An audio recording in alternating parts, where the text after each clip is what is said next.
The Splat Dualies are a middleweight dualie type weapon that boast excellent versatility in SalmonRun, being able to seamlessly fit into many different comps without any major drawbacks. Let's discuss how to get the most out of them in SalmonRun.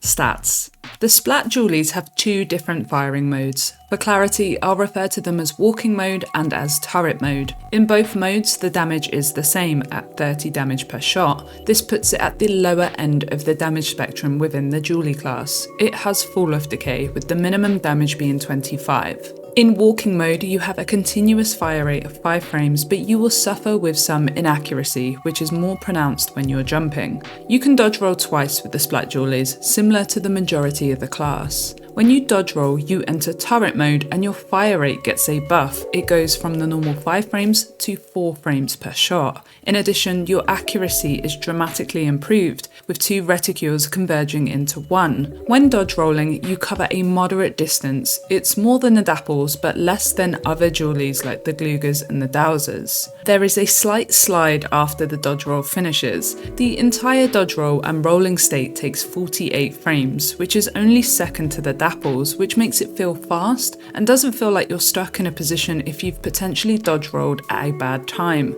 You can't fire whilst dodge rolling. You will fire before and then after the rolling animation has completed and when you enter turret mode. You can, however, stay in turret mode for as long as you need to. After the second roll, there is a short delay before being able to roll again. Using only one roll at a time can make it so that you've always got a dodge roll available. There's more information in the description. The Splat Dualies has an amazingly efficient ink tank, being only second to the Dapples in terms of ink cost. It uses 0.72% of its ink tank per shot and 6% of its ink tank to dodge roll. These stats are mostly unchanged from its PvP counterpart, with the only difference being that its dodge roll costs slightly less and its fall off is buffed. You can fire for approximately 12 seconds in walking mode, and you have about 6 or 7 dodge rolls with some firing. After throwing a bomb, you can fire for about 5 seconds. You can dodge roll twice with some firing too, but I'd be cautious about overdoing this. After firing from walking mode, there is a 20 frame cooldown before it can start refilling ink. After dodge rolling, it's 70 frames. In my opinion, the ink tank is what makes the Splat Dualie stand out. Your tank feels almost endless and gives you a lot of freedom with things like dodge rolling, bomb throwing, and egg throwing. Boss slaying. The Splat Dualies are an incredibly proficient boss slayer, having no real problems with any enemy in the game on a one-to-one basis. Steelheads can be one-cycled in either mode, although turret mode always gives you better aim. For Drizzlers, the one-cycle is reliable with turret mode, less so in walking mode. At 900 HP, they can take some time to defeat, so it's always good to shoot down torpedoes whenever you can too. Slamming lids, flipper floppers, and steel eels are quickly defeated, regardless of what firing mode you use. It really depends on your positioning for these bosses. Scrappers can be slightly annoying if you have 3 of them ganged up on you, but you have the mobility, ink efficiency, and DPS to reduce their overall threat towards you. Bomb-dependent bosses like Moors and Flyfish are no issue for the Splat Dualies, and it's good to notice if you're best suited to dealing with these, as you may be the only mobile, ink-efficient weapon in the comp. The same goes for Stingers too. I often find myself running to defeat them, as it's so quick when using dodge rollers and turret mode. For Fish Sticks, sometimes you'll have to climb them. It depends on the map layout and whether you're safe to shoot them from the ground.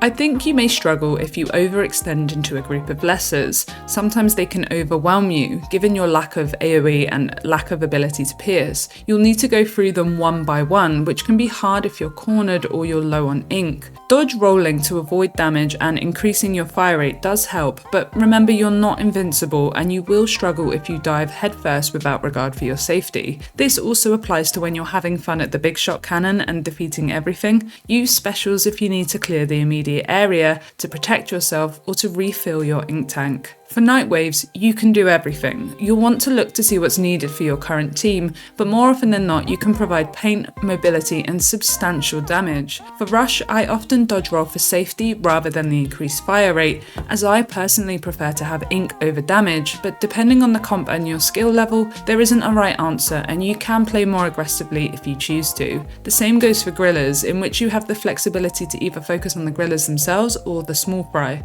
It really does depend on the comp. comp. I've been in games where the Splat Dualies are the fastest weapon that are also the easiest to use, so small fry duty helps, but if your team is lacking power, then consider focusing on the gorillas themselves. For all other night waves, you have the freedom to flex to whatever position is needed. You can slay, but you can also take more supportive roles such as egg running, bomb throwing, paint control, or lesser management. The same can actually be said for king waves, although I'd make it more of a mission to be aggressive with the DPS that the Splat Dualies has. You have the ability to relocate and switch tasks without much punishment, and I think weapons that can do that will ultimately fare better during king waves, because you won't feel like you're defined by only one objective or one task. Do whatever you need to, and make sure you utilise the Splat Dualies' ability to be everywhere, but don't forget to unload the turret mode into the kings whenever you can. Weapon roll.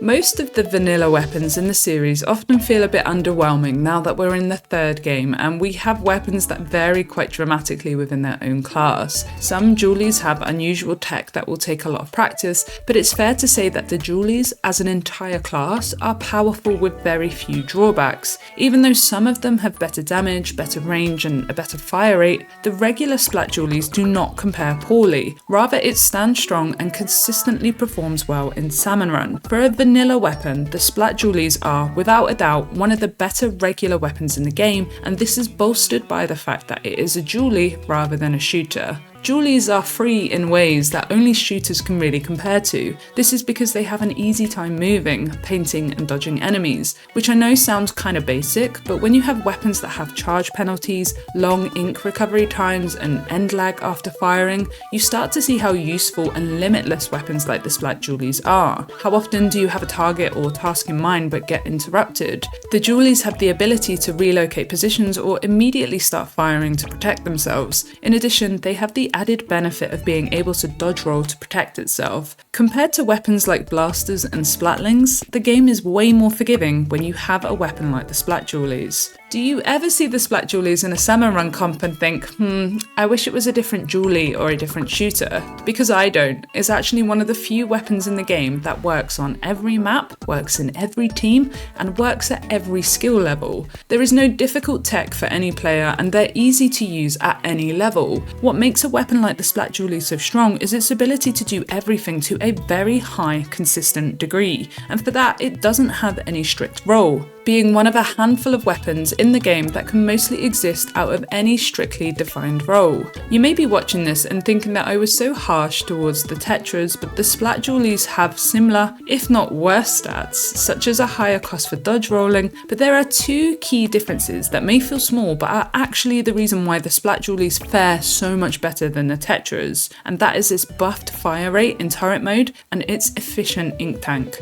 The Splat Dualies are a testament to how damage doesn't actually mean everything in SalmonRun in Splatoon 3. Ink efficiency, fire rate, mobility, and lack of end lag are all equally important factors to consider when judging a weapon. Being able to flex, being able to react quickly, and not being penalised by small mistakes, they all allow the Splat Dualies to perform much more consistently at a higher level. And of course, it makes them way more enjoyable to use. To get the most out of this weapon, it's important to always be adaptable. I think where people lose sight of quote-unquote easy weapons like the Splat Dualies is because they're not being used in ways that maximise their potential. If you're spending the entire wave over at a big shot cannon, then your teammates with potentially better suited weapons for that role will be forced to flex to a position they may struggle to fulfill. You, as the Splat Dualies, should be the one flexing around them, as you can do anything, but maybe they can't. Sometimes you will need to be at that big shot cannon, and certainly there will be waves where you spend your time running for statics on all corners of the map, but if you can recognise that this is what your team needs, then you're using the weapon well within the rota. When you get a weapon like this, it can feel like there's a lot of pressure on you. This may be because you might be the only shooter or dualie, and this gives you immense freedoms when compared to literally every other class. It's also because as this weapon, you're expected to do a bit of everything without any strictly defined role, and sometimes that can be harder to navigate than something that is rigid or well defined. What do you prioritise at as the Splat Dualies. It's easy for me to say that you should prioritize everything and nothing all at once, but in freelance, it is honestly the truth when you think about it. If you can do everything, you may find yourself doing a whole lot of nothing, due in part to being overwhelmed with tasks or priorities. This, again, is where you need to look at your teammates for what weapons they have, because if they're struggling to manage bosses, then you can easily fulfill that role. If bombs are needed, if paint is needed, if eggs are needed, you can do it. Flexibility in SalmonRun, especially in freelance, is the greatest skill you can maximise, and I guarantee it will win you more games. A weapon like the Splat Dualies is perfect for this because there is simply no wrong way to play it, and it is always so seamlessly satisfying to use. I hope this video helps you appreciate the Splat Dualies as much as I do. I'll see you guys soon.